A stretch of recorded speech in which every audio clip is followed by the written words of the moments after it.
Baik, sebelumnya terima kasih atas kesempatan yang telah diberikan kepada kelompok kami. Di sini kami akan mempresentasikan hasil dari diskusi kami yaitu pada topik 6 ruang kolaborasi. Sebelum itu, kami akan memperkenalkan diri terlebih dahulu. Yang pertama, ada saya sendiri, yaitu Lila Malaksmi, dan anggota yang kedua, yaitu ada Windia Chandrayani, dan anggota yang ketiga adalah Ayu M. Malasari. Baik, langsung saja untuk pertanyaan yang nomor satu akan disajikan oleh Emala. Untuk Emala, saya persilahkan. Baik, adapun soal nomor satu, yaitu apa pandangan masing-masing anggota kelompok tentang isu-isu penyelenggaraan pendidikan dan pembelajaran di sekolah dalam perspektif sosial, budaya, ekonomi, dan politik yang mempengaruhi proses pendidikan serta pembelajaran. Jadi, adapun eh, anggota anggota kami beranggapan yaitu dari perspektif sosial, di mana salah satu anggota kelompok menyoroti masalah kesenjangan pendidikan dan sudut pandang sosial. Nah, dia mengamati bahwa faktor-faktor seperti status sosial, ekonomi, dan juga latar belakang keluarga seringkali mempengaruhi akses siswa terhadap pendidikan yang berkualitas. Nah, contohnya sendiri yaitu anak-anak dari keluarga yang kurang mampu mungkin tidak memiliki akses yang sama terhadap sumber pembelajaran seperti bahan bacaan ataupun dia itu memiliki tutor tambahan ataupun kursus persiapan ujian. Nah, hal ini dilakukan untuk mengatasi kesenjangan. Maka untuk mengatasi kesenjangan ini perlu adanya program-program sosial yang memprioritaskan pemerataan akses terhadap sumber daya pendidikan. Lalu yang kedua yaitu perspektif budaya. Nah, jadi anggota kelompok yang lainnya itu beranggapan bahwa fokus pada aspek budaya dalam penyelenggaraan pendidikan. Nah, dia itu menunjukkan bahwa kurikulum yang tidak mencerminkan keragaman budaya masyarakat dapat mengurangi keterlibatan siswa dalam proses pembelajaran. Nah, sebagai contohnya, ketika sejarah dan juga budaya lokal diabaikan dalam pengajaran, maka siswa mungkin akan kehilangan minat dan juga rasa ingin tahunya dia terhadap materi pembelajaran tersebut karena tidak relevan dengan lingkungan atau budaya yang ia alami. Nah, ini menekankan pentingnya mengintegrasikan berbagai perspektif budaya dalam kurikulum untuk memastikan bahwa semua siswa itu merasa diakui dan juga termotivasi dalam proses pembelajarannya. Baik, selanjutnya yaitu dari perspektif ekonomi. Nah, anggota kelompok lainnya itu beranggapan bahwa untuk memperhatikan kondisi ekonomi dalam penyelenggaraan pendidikan. Nah, hal ini dia menyoroti bahwa biaya pendidikan yang terus meningkat, termasuk biaya sekolah, buku-buku yang digunakan pada pembelajaran, dan juga perlengkapan sekolah dapat menjadi beban finansial bagi banyak keluarga. Nah, hal ini dapat mengakibatkan kesenjangan akses terhadap pendidikan, di mana siswa dari latar belakang ekonomi yang rendah mungkin tidak mampu mengikuti pendidikan yang berkualitas yang sama dengan rekan-rekan yang lebih mampu secara finansial. Nah, jadi ia tuh beranggapan bahwa perlu adanya kebijakan yang mendukung akses pendidikan yang terjangkau bagi semua siswa tanpa memandang status ekonomi keluarga mereka. Selanjutnya yaitu perspektif politik. Nah, di mana anggota kelompok lainnya itu menyoroti tentang peran politik dalam pendidikan. Nah, dia mengamati bahwa kebijakan pendidikan yang dibuat oleh pemerintah dapat mempengaruhi semua aspek dari sistem pendidikan, mulai dari kurikulum hingga pendanaannya. Nah, namun seringkali, mohon maaf, seringkali kebijakan ini tidak selalu mencerminkan kebutuhan real di lapangan dan bisa dipengaruhi oleh kepentingan politik tertentu. Nah, ia menekankan pentingnya adanya kebijakan pendidikan yang berbasis bukti dan mengutamakan kesejahteraan siswa dan pendidikan di atas pertimbangan politik. Nah, dengan melihat isu-isu pendidikan dari berbagai perspektif ini, nah anggota kelompok itu kami itu beranggapan bahwa dapat kami memperoleh pemahaman yang lebih komprehensif tentang kompleks dari sistem pendidikan dan membangun solusi yang lebih holistik. Baik, untuk pertanyaan selanjutnya akan dilanjutkan oleh rekan saya.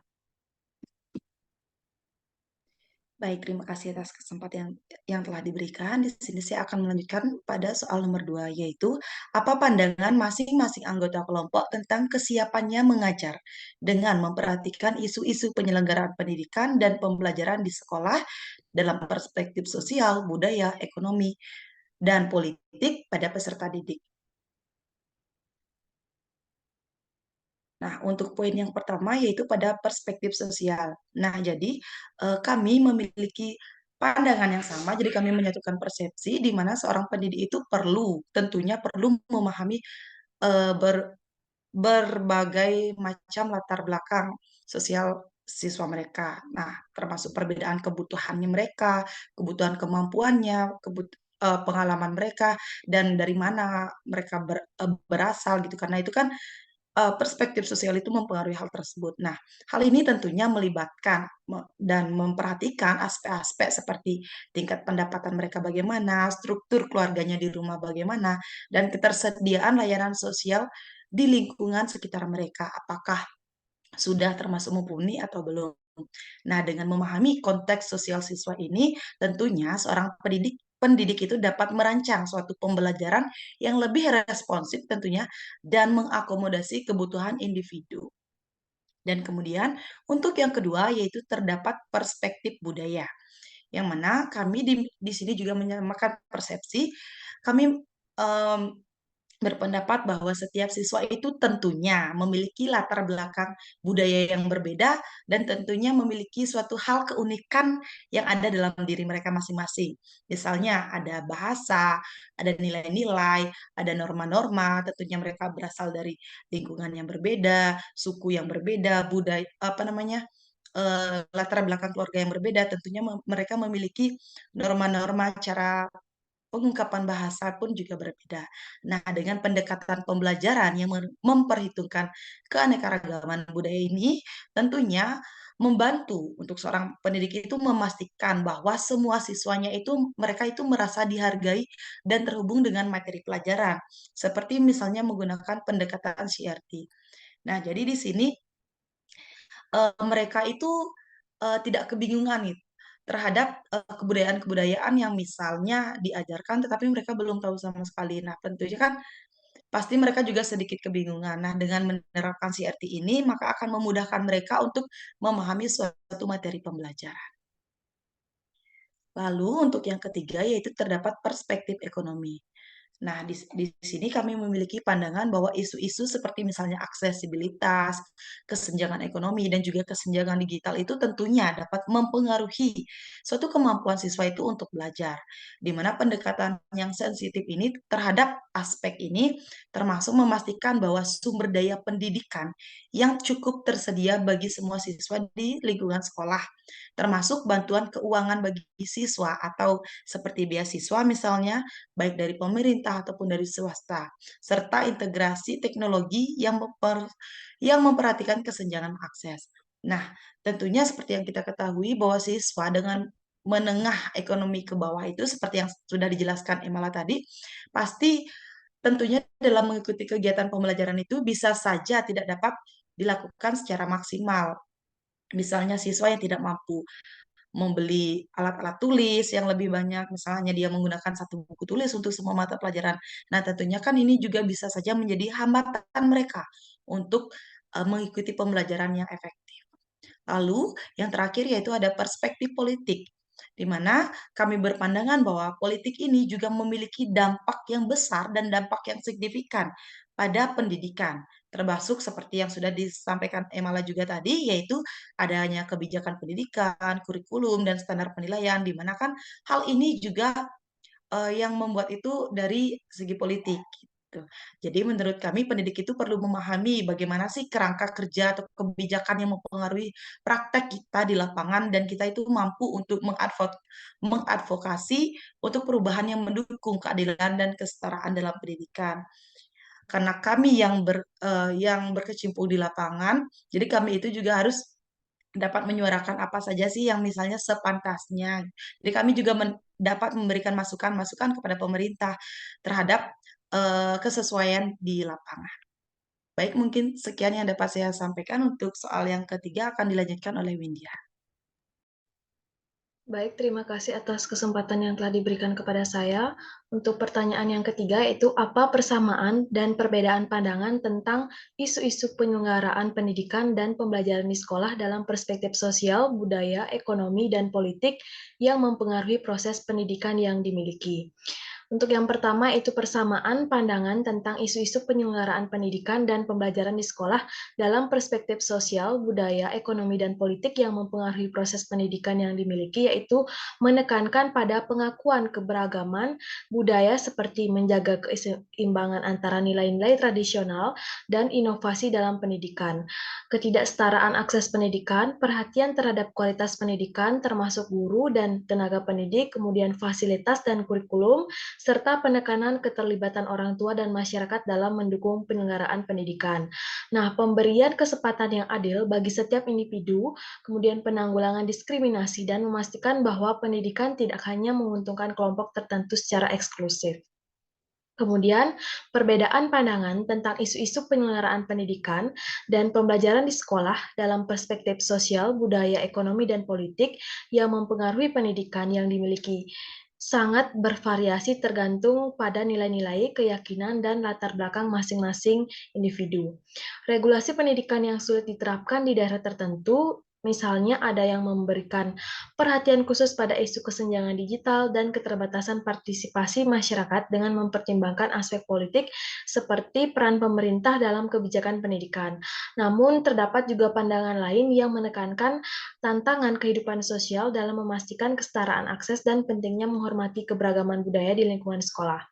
Nah, meskipun ada perbedaan penekanan, semua pandangan ini menyadari kompleksitas isu-isu pendidikan dan perlunya pendekatan holistik yang mempertimbangkan faktor sosial, budaya, ekonomi, dan politik. Untuk pertanyaan selanjutnya akan dijelaskan oleh rekan saya. Terima kasih. Baik, untuk soal yang nomor 4, yaitu apa persamaan dan perbedaan pandangan tentang mengajar dengan memperhatikan isu-isu penyelenggaraan pendidikan dan pembelajaran di sekolah dalam perspektif sosial, budaya, ekonomi, dan politik pada peserta didik yang dimiliki. Baik, menurut kami yaitu persamaan pandangan tentang mengajar dengan memperhatikan isu-isu penyelenggaraan pendidikan dan pembelajaran di sekolah dalam perspektif sosial, budaya, ekonomi, dan politik pada peserta didik yang dimiliki, yaitu pemahaman bahwa guru perlu memperhatikan aspek sosial, budaya, ekonomi, dan juga politik. Nah, guru harus sensitif terhadap diversitas sosial dan budaya peserta didik sehingga pembelajaran dapat menjadi relevan dan juga inklusif.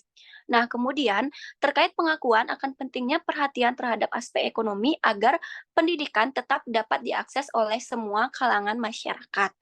Baik, yang selanjutnya yaitu perbedaan pandangan tentang mengajar dengan memperhatikan isu-isu penyelenggaraan pendidikan dan pembelajaran di sekolah dalam perspektif sosial, budaya, ekonomi, dan politik pada peserta didik yang dimiliki, yaitu terdapat pandangan yang menekankan bahwa isu-isu tersebut menjadi modal awal bagi guru dalam merancang perencanaan pembelajaran. Namun, pada pandangan lain juga menekankan pentingnya pemahaman isu-isu pendidikan sebagai dasar dalam membuat kebijakan sebagai upaya untuk meningkatkan mutu dan juga profesional guru. Nah, oleh karena itu, guru perlu mempersiapkan strategi, metode, pendekatan model, teknik, dan juga media pembelajaran yang bervariasi dalam proses pembelajaran. Nah, meskipun setiap guru memiliki cara tersendiri dalam mengelola kelasnya masing-masing.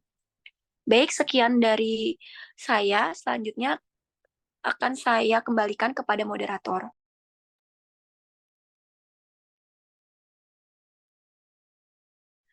Baik, sekian merupakan hasil presentasi kami, hasil pemaparan dari diskusi yang telah kami kerjakan bersama. Sekian yang dapat kami sampaikan. Kami mohon maaf jika terdapat kesalahan kata, baik yang disengaja maupun tidak disengaja. Kami akhiri dengan terima kasih.